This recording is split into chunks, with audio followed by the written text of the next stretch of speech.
Kanchipuram Vakula silks నాణ్యత మా ప్రాధాన్యత. మదీనాగూడ, మియాపూర్, హైదరాబాద్ లో త్వరలో శుభారంభం.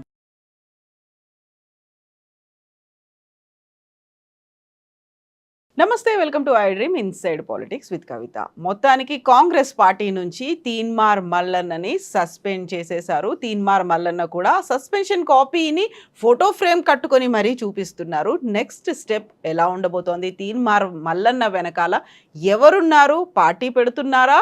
ఏం జరగబోతోంది? మనతో పాటుగా ఉన్నారు పొలిటికల్ అనలిస్ట్ ప్రకాష్ గారు. నమస్కారం. సో గతంలో మనం మాట్లాడుకున్నాం, తీన్మార్ మల్లన్న గురించి మాట్లాడుకున్నాం. బీసీలకు సంబంధించి రాబోతున్నటువంటి ప్రత్యేక పార్టీ, ఈ రెండింటిని లింక్ చేయొచ్చు అంటారా? యా తప్పకుండా. ఎందుకంటే ఇప్పుడు చాలా అగ్రెసివ్గా ముందుకు వస్తున్నాడు మల్లన్న. ఆయన ఒకవేళ కాంగ్రెస్లోనే కొనసాగాలనుకొని ఉంటే దానికి ఎక్స్ప్లెనేషన్ ఇచ్చేవాడు. బట్ ఆయన మొండిగా వ్యవహరించాడు ఆ విషయంలో. సంజయ్ నోటీస్కి పైనుంచి అటాక్ చేశాడు. తనని సస్పెండ్ చేసిన తర్వాత బీసీలకు ఒక న్యాయము, అగ్రకులాలకు ఒక న్యాయమా? కోమటిరెడ్డి వెంకటరెడ్డి కానీ, రాజగోపాల్ రెడ్డి కానీ వాళ్ళు ఎన్ని మాటలు అన్నా కూడా వాళ్ళ మీద ఏం చర్య తీసుకోలేదు. ఈవెన్ క్రమశిక్షణా సంఘం చైర్మన్ ఉన్న చిన్నారెడ్డి కూడా తప్పు పట్టే విధంగా మాట్లాడాడు. ఆయన మీద కూడా చర్య తీసుకోవాల్సి ఉండే.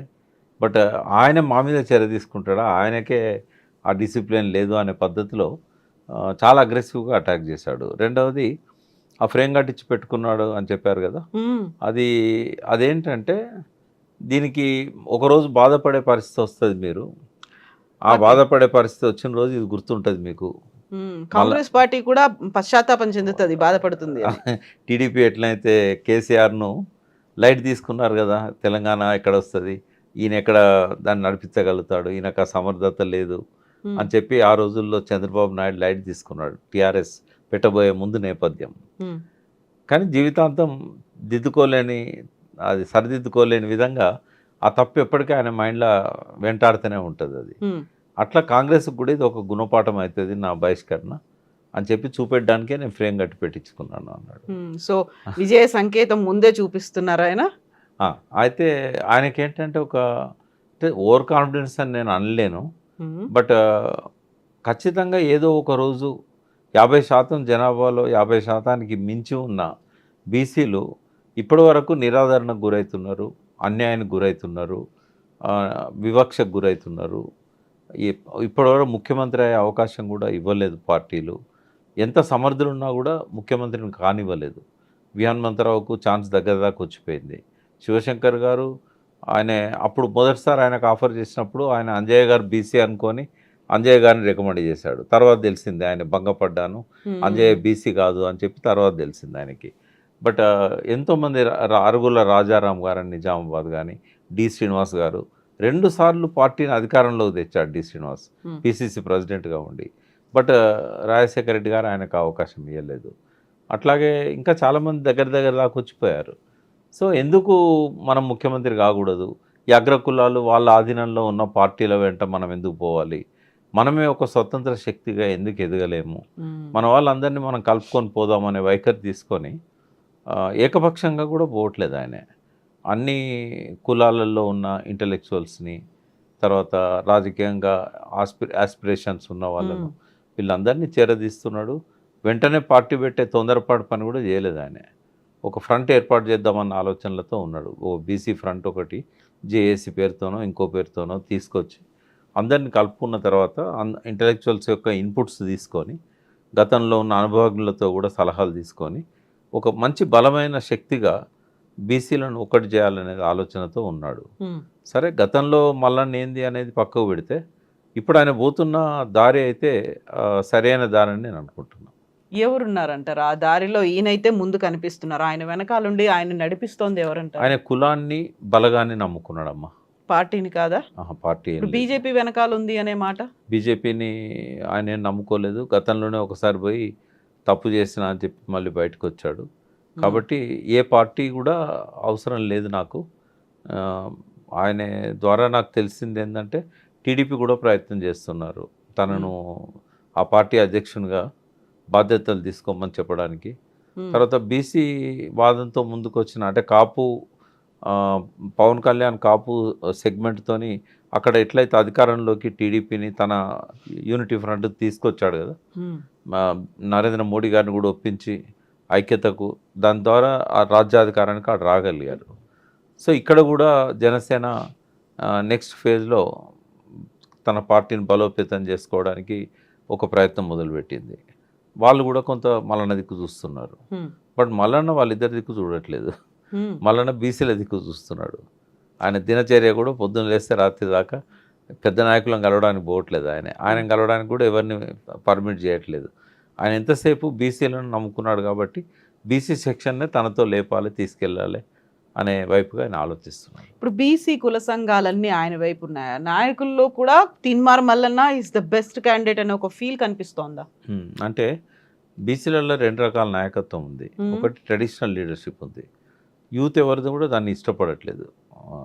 ట్రెడిషనల్ లీడర్షిప్ అంతా కూడా ఈ పార్టీల చేతుల్లోనే ఉంటారు, ఈ నాయకుల చేతులలో ఉంటారు. కాబట్టి యంగ్ లీడర్షిప్ ఏదైతే ఉన్నదో మల్లన్నను అనుసరించే అవకాశం ఉన్నది. ఈ పాత నాయకులంతా ఏ పార్టీలో ఉన్న వాళ్ళు ఆ పార్టీలోనే ఇంకా అడ్జస్ట్ అయ్యే పరిస్థితుల్లో ఉంటారు. మొన్న మాట అన్నాడు ప్రెస్ మీట్లో, ఇంకా మా భుజాలల్లో బానిస భావాలున్నాయి, ఆ బానిసత్వాన్ని పట్టుకొని వేలాడుతున్న వాళ్ళు ఉన్నారు అని చెప్పి ఒక మాట అన్నాడు.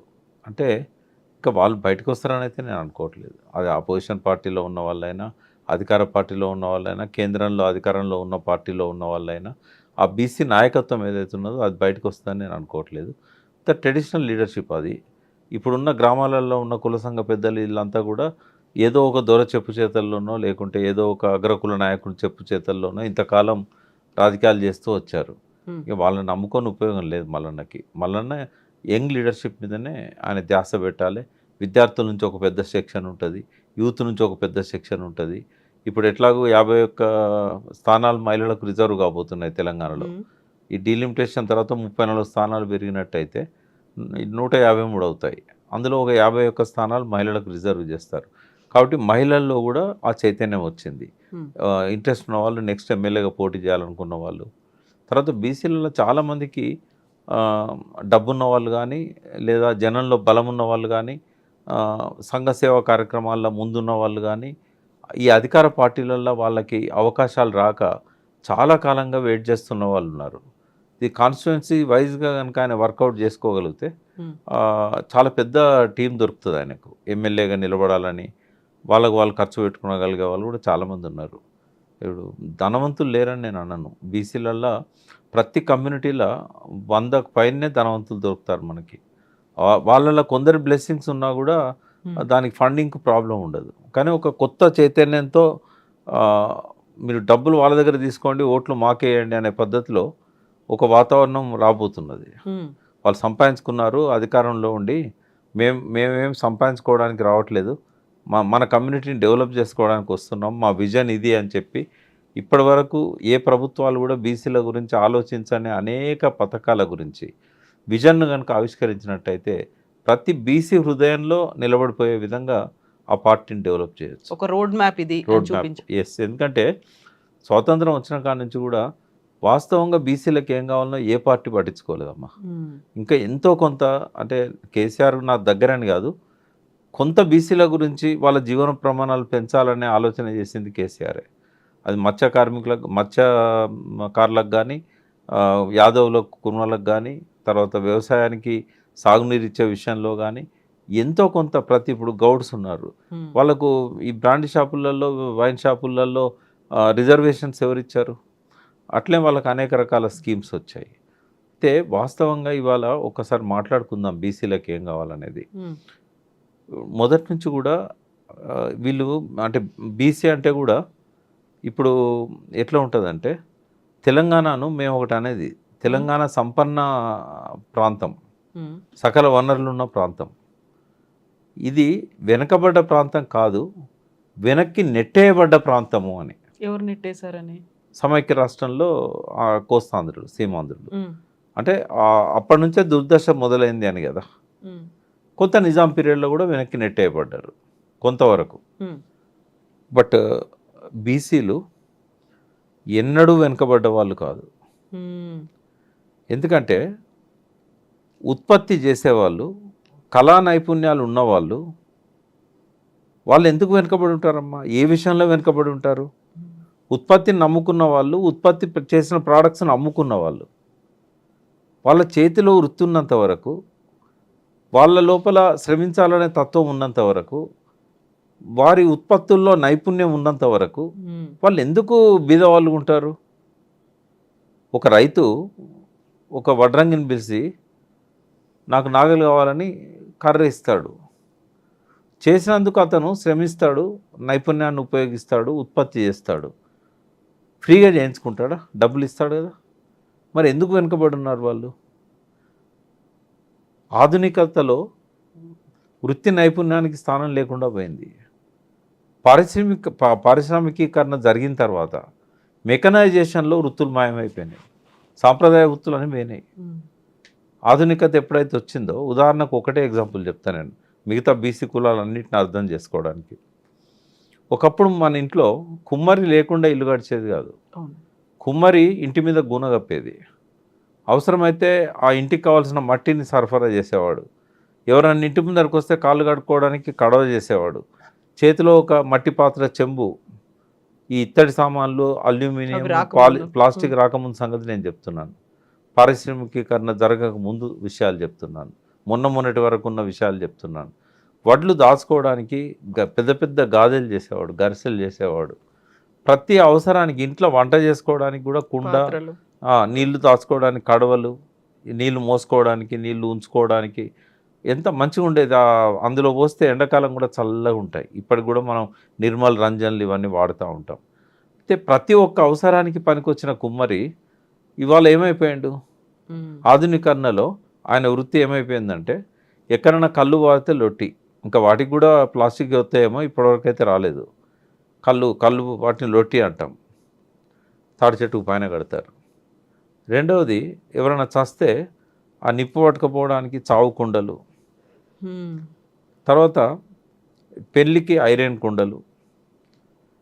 మరి ఇన్ని చేసిన కుమ్మరి ఈ 3 కుండలకు పరిమితం అయిపోయాడు. ఉగాది పచ్చడి కుండ.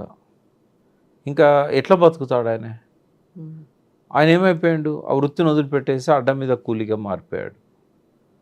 ఒకవేళ ఈ వస్తువుల తయారీలో, ఆధునీకరణ వల్ల వచ్చిన వస్తువుల తయారీలో అతన్నే ఆ నైపుణ్యాన్ని పెంచి అతనికే ఆ పెట్టుబడి ఇచ్చినట్టయితే ప్రభుత్వాలు, ఎందుకంటే మారుతున్న క్రమంలో ఆ వృత్తులను కూడా ఆధునీకరించాలి కదా, ఆ వృత్తికారులకు కూడా శిక్షణ ఇవ్వాలి కదా.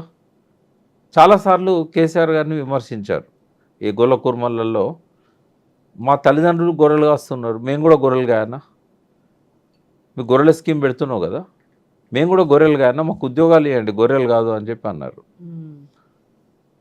అక్కడ జరిగిన లోపం ఏంటంటే, సరే ఇంకా గొర్రెలు కాసే వాళ్ళు ఉన్నారు కాబట్టి దాన్ని ఏం అడ్డుకోవాల్సిన అవసరం లేదు.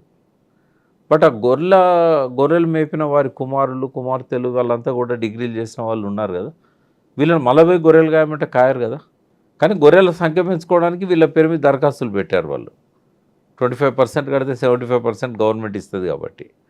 బట్ మాంసము ఆధునీకరణ లోపల ఎన్ని రకాలుగా దాన్ని బై ప్రోడక్ట్స్ తయారు చేయవచ్చు. గొర్రె తోలు దగ్గర నుంచి ఫస్ట్ బూరు, ఆ బూరు ద్వారా చేయగలిగే ఉన్ని ప్రోడక్ట్స్, తర్వాత మాంసము. ఆ మాంసం ఇప్పుడు అల్కబీర్ అని ఒకటి ఉంది ఇక్కడ రుద్రారం దగ్గర. అల్కబీర్లో ఒకసారి పశువు పోయినట్టయితే ఇంకా ఏది బయటికి రాదు. అంటే ఆ పశువులో ఉన్న ప్రతిదీ కూడా ఉపయోగపడుతుంది. మాంసం అమ్ముతారు. తర్వాత అందులో మలమూత్రాలను కూడా వాళ్ళు ఎన్కాజ్ చేసుకుంటున్నారు, పేగుళ్ళల్లో మిగిలిపోయిన మలమూత్రాలని. అంటే ప్రతి కొమ్ములను ఉపయోగించుకుంటున్నారు, చర్మాన్ని ఉపయోగించుకుంటున్నారు, రక్తాన్ని కూడా ఉపయోగించుకుంటున్నారు. మరి అటువంటప్పుడు ఈ గొర్రెలను ఎట్లా కటింగ్ కోసమే కదా అవి పెంచేది. మేకలైనా గొర్రెలైనా లాస్ట్ కోసుకోవడానికే కదా. మరి ఈ బై ప్రోడక్ట్స్ తయారు చేసే మిషనరీని కానీ, ఆ స్కిల్ కానీ ఆ కుటుంబాల నుంచి వచ్చిన యువకులకు ఎందుకు ఇవ్వకూడదు? ఇస్తే వాళ్ళే ఇక్కడ పరిశ్రమలు పెట్టుకొని మాంసం పచ్చళ్ళు కూడా విదేశాలకు ఎగుమతి చేసేవాళ్ళు కదా. అంటే ఆ వైపుగా ఆలోచించలేదు. ఇప్పుడు ఫిషరీస్, చేపలు అమ్ముకోవడానికి చెరువులలో చేపలు పెంచుకోండి అని చెప్పేసి ప్రభుత్వమే కొన్ని కోట్ల చేప పిల్లల్ని నీళ్ళల్లో వదిలేసింది. వాళ్ళు మార్కెటింగ్ ఎక్కడ చేసుకోవాలి? ఏమైంది, కాంపిటీషన్లో రేట్లు పడిపోయినాయి. అంతకుముందు చేపల ధర సగానికి వచ్చింది. ఇప్పుడు ఎక్కడ చూసినా చేపలు అమ్ముతున్నారు వాస్తవమే, బట్ వాళ్ళ ఆదాయము ఇంకొక రకంగా పెంచుకోవడానికి అవకాశం ఇవ్వలేదు. ఆ చేపల ద్వారా కూడా రకరకాల ఉత్పత్తులను తయారు చేయవచ్చు కదా. అంటే ఒక లెవెల్ వరకే ఈ ప్రభుత్వాలు ఆలోచిస్తున్నాయి. ఇంకా డీప్గా ఎవరు ఆలోచిస్తారు అంటే వాళ్ళే ఆలోచించగలుగుతారు. ఆ కులానికి సంబంధించిన వాళ్ళు, ఆ వృత్తికి సంబంధించిన వాళ్ళు, వాళ్ళకేం కావాలనో వాళ్ళే ఆలోచిస్తారు. అందుకే ఈ బడ్జెట్లు అన్నీ కూడా ఎట్లా తయారవుతున్నాయంటే పార్టీకి ఏం లాభం, ప్రభుత్వంలో ఉన్న నాయకులకి ఏం లాభం, కార్యకర్తలకి ఏం లాభం, అవి స్కీమ్లే వస్తాయి తప్ప ఒక రచ్చబండ దగ్గర ఆ ఊర్లో ఉన్న సబ్బండ కులాలను పిలిచి మీ కులానికి ఏం కావాలి, మీ కులానికి ఏం కావాలి, మీ కులానికి ఏం కావాలి, దానికి ఎంత బడ్జెట్ కావాలి, ఇన్వాల్వ్ చేయలేదు ఎవరు. ఇంకా చాకలి వాళ్ళ ఊర్లలో చాలా శక్తి అంతా ఉపయోగించి బండకు బట్టలు చూతాను నీళ్ళల్లో. మిషన్లు వచ్చి ఎంతకాలం అయిందమ్మా? మన ఇళ్ళల్లో మాత్రం వాషింగ్ మిషన్లు పెట్టుకుంటున్నాం. మరి ఇన్స్టిట్యూషనల్గా ఎందుకు చేయకూడదు దాన్ని? ఊర్లో వాళ్ళ బట్టలన్నీ కూడా ఒక కోఆపరేటివ్ సొసైటీ ఏర్పాటు చేసి చాకలి వాళ్ళది, అందులో అది పెట్టేసి బట్టలు ఉతికే కార్యక్రమం ఎందుకు పెట్టకూడదు? ఇప్పుడు మొన్న సింగపూర్, మలేషియా పోయినప్పుడు చూసా. అక్కడ ఏం చేస్తారంటే మనకు అన్ని షాపులు ఉన్నట్టే ఒక షాప్లో అన్ని వాషింగ్ మిషన్స్ ఉంటాయి. వాళ్ళు బట్టలు ఇచ్చినట్టయితే ఒక అరగంట సేపట్లో దాన్ని అంతా ఉతికి డ్రై చేసి ఐరన్ చేసి ఇస్తారు. ఇట్లాంటి ఎందుకు పెట్టేయకూడదు చాకలి వాళ్ళతో? ఇప్పుడు ఎక్కడెక్కడ నుంచో మంగళ షాపులు ఈ లండన్ నుంచి ఇంకొక నుంచి వచ్చి ఇక్కడ సెలూన్స్ పెడుతున్నారు, కార్పొరేట్ అయిపోయింది. మరి ఇక్కడున్న మంగళ పిల్లలు డిగ్రీ చదివిన వాళ్ళు, పీజీ చదివిన వాళ్ళు వాళ్ళ దగ్గర పోయి కూలికి పనిచేస్తున్నారు, జీతానికి పనిచేస్తున్నారు. వాళ్ళకి ఎందుకు ఇవ్వకూడదు? అట్లాంటివి పెట్టుకోవడానికి అవకాశం ఎందుకు ఇవ్వకూడదు? కేవలం కరెంటు ఫ్రీ అని చెప్పారు, లేదా ఇన్ని యూనిట్ల వరకు ఫ్రీ అని చెప్పారు, కొంత నామినల్గా కొంత లోన్లు ఇచ్చారు.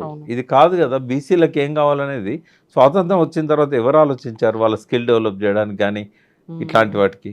ఇవన్నీ కూడా తీన్మార్ మల్లన్న ఆలోచించి అవన్నీ ఇంక్లూడ్ చేసి ముందుకెళ్తాడు. మేమంతా ఉన్నాం కదా, మేమంతా ఉండమా? ఒకవేళ తీర్మాన్ మల్లన్నే కనుక రాజకీయ శక్తిగా ఎదగగలిగితే ఇవన్నీ చేయాలని దానివల్ల వచ్చే బెనిఫిట్స్ ఏంటి? ఆయన కూడా మంచి అద్భుతమైన ఆలోచనలు ఉన్నాయి. బయటికి కనబడే మల్లన్న వేరు, ఇంటర్నల్గా మల్లన్న వేరు. ఇప్పుడు కేసీఆర్ గారు భాష రాకనా పరుష పదాలు వాడింది? రేవంత్ రెడ్డి భాష రాకనా? వాళ్ళకు కొన్ని లక్ష్యాలు ఉంటాయి. కావాలని ఆచితూచి ఆ భాష కావాలని మాట్లాడతారు, అలవోకగా రాదు. మల్లన్న కూడా అంతే. తనంతాను ఎలివేట్ చేసుకోవడానికి, సెన్సిటైజ్ చేయడానికి ఇట్లాంటి విషయాలలో ఆయన ఆ భాష వాడి ఉండొచ్చు. బట్ అది చూసి మల్లన్న గింతే అని అనుకుంటే తప్పు. ఆయనకు అద్భుతమైన ఆలోచనలు ఉన్నాయి బీసీలను ఎట్లా డెవలప్ చేయాలనే విషయంలో. కానీ ఇంకోటి, తనకు తెలిసిందే వేదం అనుకునే వ్యక్తి కాదు ఆయన, అందరినీ కన్సల్ట్ చేస్తున్నాడు. డెఫినెట్గా ఆయన ఒక సమిష్టి నాయకత్వంతోనే ముందు పోతారని నేను అనుకుంటున్నాను. ఒక వ్యక్తిగా కాకుండా ఒక సమిష్టి శక్తిగా ఎదగాలి. అట్లయితేనే బీసీ పార్టీ నిలబడుతుంది. మళ్ళీ వ్యక్తి డామినేషన్తో ఉంటే మాత్రం అది నిలబడదు. ఇప్పుడు దశాబ్దాలుగా ఆర్ కృష్ణయ్య పోరాటం చేస్తూ వస్తున్నారు. అటు రాజ్యసభలో కూడా రిప్రజెంటేషన్స్ అనేవి ఇస్తూ వచ్చారు. ఆ తర్వాత ఇప్పుడు ఏ కులానికి ఆ కులం పెద్దలందరూ కలిసి సమావేశాలు అవుతున్నాయి. మళ్ళీ నేను సస్పెండ్ చేసిన తర్వాత VH వాళ్ళ ఇంట్లో కూడా సమావేశం జరిగింది, కాంగ్రెస్ పార్టీకి అది కూడా తెలిసింది. ఇవన్నీ అవుతున్నప్పుడు అందరూ మళ్ళీ ఏకమయ్యి ఇంకొకరు కొత్తగా వచ్చాడు ఒక యువకుడు, ఆయన్ని ఎంకరేజ్ చేస్తూ లేకుంటే ఆయనతో మేమున్నామని చెప్పడం అనేది సాధ్యమవుతుందంటారా? అంటే మీరు గమనించాలి, మల్లన్న లేచిన తర్వాతనే వీళ్ళందరికీ గౌరవం దొరుకుతుంది. ఓకే. VH ఇంట్లో నేను కూడా అటెండ్ అయినాను. బీసీ, అది బీసీది కాదు, మున్నూరు కాపులదే. ఒక మున్నూరు కాపుగా నన్ను కూడా పిలిచారు.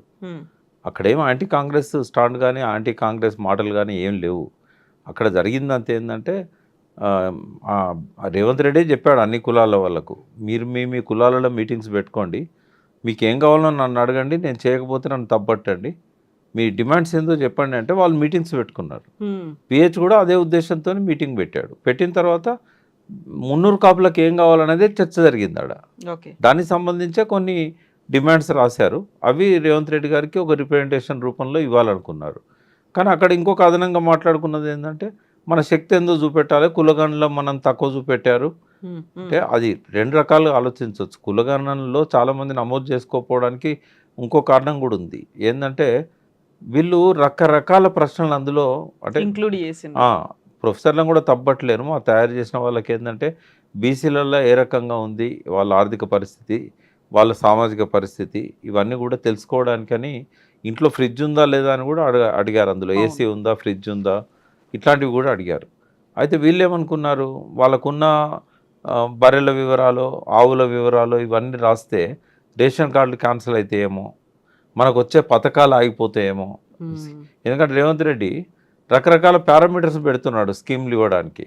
ఇదివరకు ఇచ్చిన స్కీమ్లనే కొనసాగించడానికి కూడా రకరకాల ఇవి పెడుతున్నాడు. రేపు ఈ సర్వే రిపోర్ట్ పోయినాక మన అన్ని కట్ చేస్తాడేమో అనే భయంతో చాలామంది సర్వేలో పాల్గొనలేదు.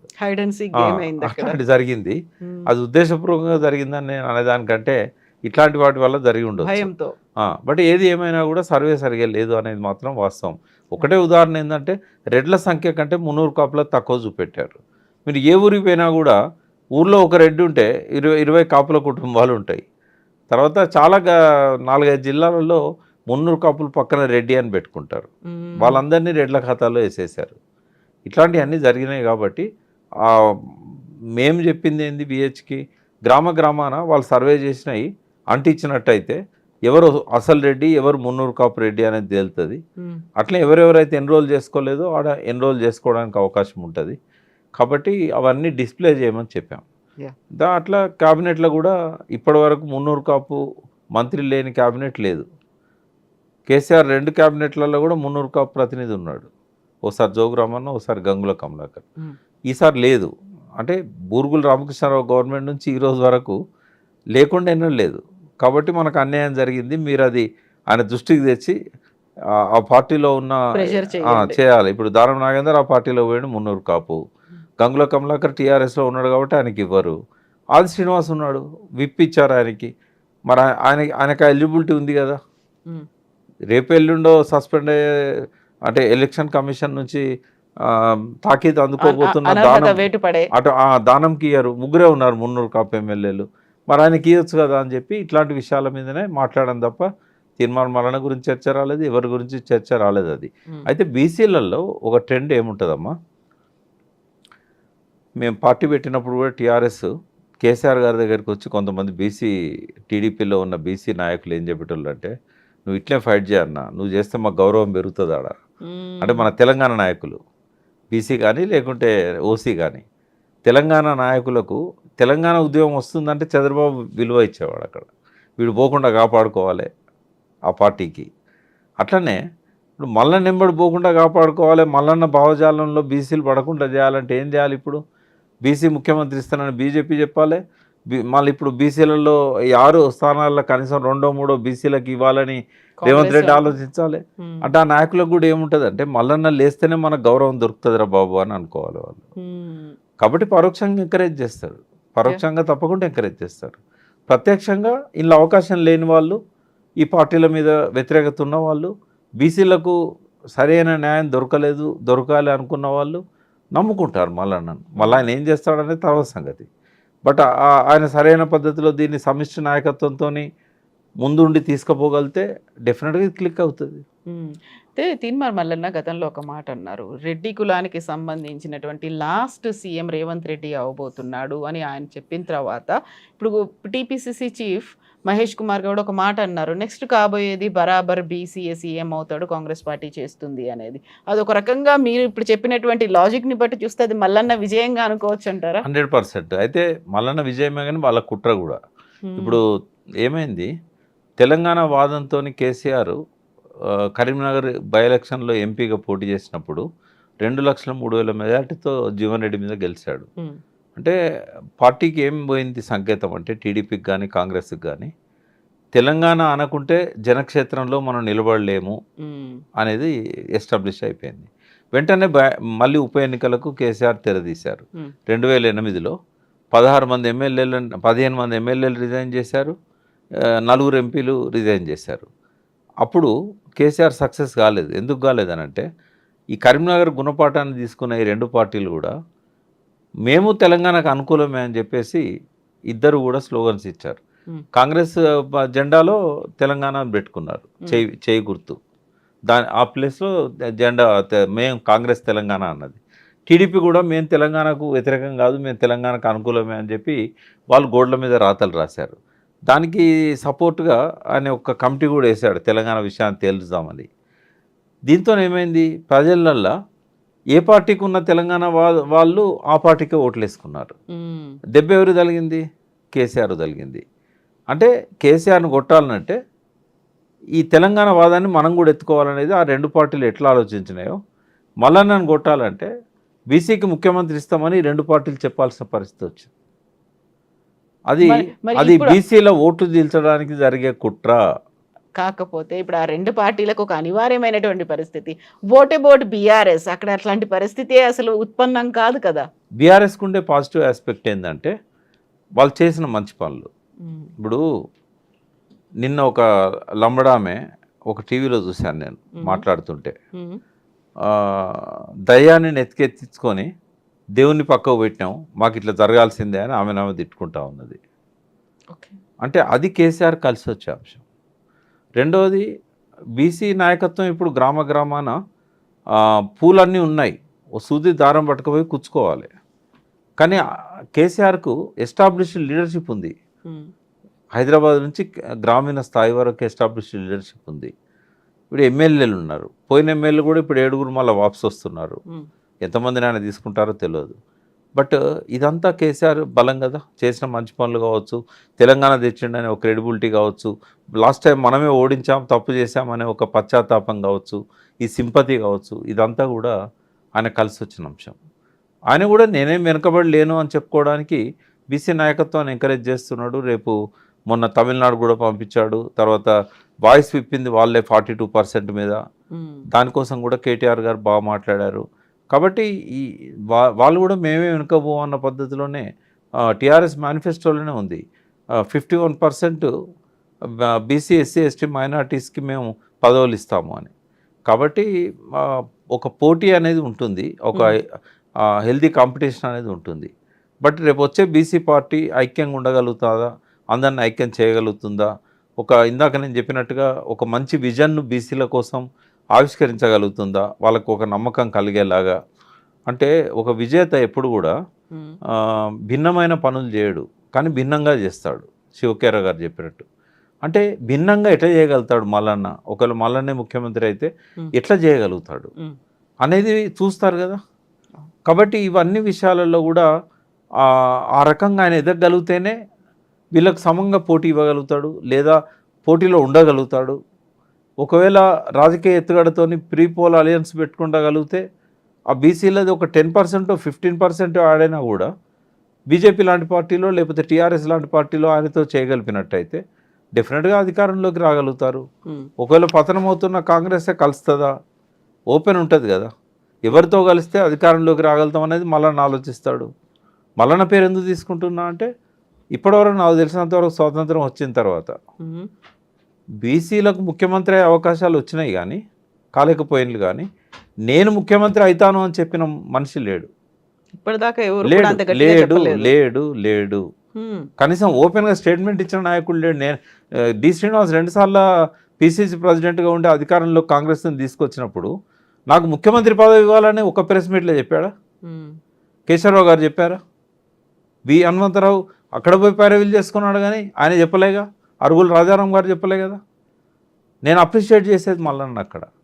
అంటే ఎప్పుడు నేను యూత్కి ఏం చెప్తానంటే, మీకు డ్రీమ్స్ ఉండాలి. అబ్దుల్ కలాం చెప్పినట్టు dare to dream, strive to achieve. అది రేవంత్ రెడ్డి చేయగలిగాడు.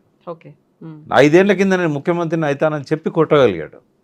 మరి అది ఇన్స్పిరేషన్ ఇస్తుంది కదా మల్లన్నకు. మళ్ళీ వీళ్ళిద్దరు ఎవరిని ఫాలో అవుతున్నారు? కేసీఆర్నే ఫాలో అవుతున్నారు. ఒక రాజకీయ శక్తిగా ఒక పక్కపల్చని వ్యక్తి, 10 మంది కూడా ఫాలోయింగ్ లేని వ్యక్తి, చేతిలో డబ్బు లేని వ్యక్తి, కులబలం లేని వ్యక్తి తెలంగాణను సాధించడమే కాక 2 టర్మ్ ముఖ్యమంత్రి అయిండు. అదే కదా వాళ్ళని ఇన్స్పైర్ చేసింది. ఆయనే కదా రోల్ మోడల్. అందుకే ఆయన మాట్లాడే మాటలను కాపీ కొడతారు, సామెతలను కాపీ కొడతారు. తెలంగాణ ప్రజలకు కనెక్ట్ కావాలంటే ఎట్లా మాట్లాడాలనో ఆయన దగ్గర నుంచి తీసుకుంటారు. శత్రువుని ఎట్లాంటి మాటలతో అవమానపరచవచ్చో నేర్చుకున్నారు, అనగదొక్కచ్చో నేర్చుకున్నారు. అంటే తెలంగాణ భాషలో చెప్పాలంటే, అరే కేసీఆర్ జుట్లకెళ్ళి రేవంత్ రెడ్డి పుట్టిండ్రా అని మొన్నటిదాకా అన్నారు. అరే రేవంత్ రెడ్డి జుట్లకెళ్ళి మల్లన్న పుట్టిండ్రా అనే కాడికి వచ్చింది. అంటే డెఫినెట్గా ఒక విజను, ఒక ప్యాషను ఉన్నవాడు సంఘటిత శక్తిగా ఎదగగలిగితే రిసోర్సెస్ అన్నిటిని మేధావులను, విద్యావంతులను, కలుపుకొని అన్ని సెక్షన్స్ను కనుక కలుపుకోగలిగితే ఎదురుండదని నేను అనుకుంటాను. ఎందుకంటే వీళ్ళందరూ ఇదివరకు అధికారంలో ఉన్నవాళ్ళే. కొత్తగా మన కోసం ఒక శక్తి వస్తుంది, మనవాడు వస్తున్నాడు, మనవాడు మనకి ఇన్ని చేస్తానంటున్నాడు. ఇవన్నీ ఎవరన్నా ఆలోచించిందా అసలు? గతంలో ఉన్న ఏ పార్టీ అన్నా ఆలోచించిందా? నరేంద్ర మోడీ బీసీ అయినా ప్రధానమంత్రిగా ఉండి ఆలోచించాడా? ఇట్లాంటివన్నీ వస్తాయి కదా. ఒక పాజిటివ్ యాంగిల్ కనిపిస్తుంది. ఆయన పార్టీ స్ట్రక్చర్ ఎంత ముఖ్యమో విజన్ అంత ముఖ్యం. తెలంగాణ రాకముందు కూడా ఆ విజనే తెలంగాణ ప్రజల్ని తెలంగాణ వైపు తీసుకొచ్చారు. అవును. తెలంగాణ వస్తే నాకేమొస్తుంది అన్న ప్రతి ఒక్కడికి కేసీఆర్ సమాధానం చెప్పాడు, నీకేమొస్తుంది అని. సరే అందరికీ అన్నీ వచ్చినాయంటే ఆ ప్రాసెస్లో ఉండగానే పడిపోయింది ఆయన. బట్ అది ఆ హామీ ఇవ్వగలగాలి, ఆ స్పష్టత ఇవ్వగలగాలి, ఆ వైపుగా ఆలోచించగలగాలి, తను చేయగలుగుతాడనే ఒక సమర్థతను అతను నిరూపించుకోగలగాలి, మాట్లాడే మాటలో తేడా రావాలి. అదివరకు ఒక పార్టీ నాయకునిగానో, ఒక జర్నలిస్ట్గానో, ఒక విమర్శకునిగానో, ఒక యూట్యూబర్గానో ఏవైనా మాట్లాడచ్చు. కానీ ఒక ముఖ్యమంత్రి స్థాయి ఆశిస్తున్నావు అని అంటే ఆ ప్రాసెస్ అంతా మారాలి, ఆ భాష మారాలి, ఆ ఉందాతనం రావాలి, ఆ నమ్మకాన్ని ప్రజల్లో ఇవ్వగలగాలి. అది ఇప్పుడు ఆయన ముందున్న ఛాలెంజ్. తనను తను మార్చుకోగలగాలి. అప్పుడే ఆ బీసీలలో ఉన్న వాళ్ళు కూడా ఇతను ఏకఛత్రాధిపత్యం చేసే వ్యక్తి కాదు, అగ్రకుల నాయకుల్లాగా అహంకారం లేదు, అహంభావం లేదు, ఇతను మనవాడు, మట్టి బిడ్డ, మట్టిలో నుంచి వచ్చినవాడు, ఓ దళితురాలను వైఫ్గా స్వీకరించినవాడు, అందరితో పాటు పేదరికంలో పెరిగినవాడు, ఇతనికి మన బాధలు తెలుసు, ఇతనికి మన గురించి బాధ్యతలు ఉన్నాయి అని గ్రహించగలిగే విధంగా ఆయన లీడర్షిప్ని ఆయన మోల్డ్ చేసుకోగలిగితే డెఫినెట్గా తెలంగాణ ప్రజల్లో ఒక వైబ్రాంట్ కల్చర్ ఉంది, వాళ్ళు ఎత్తుకుంటారు నెత్తికి. ఎస్ అండి. Thank you so much Prakash గారు. ఏం జరుగుతుందో చూద్దాం. Thank you.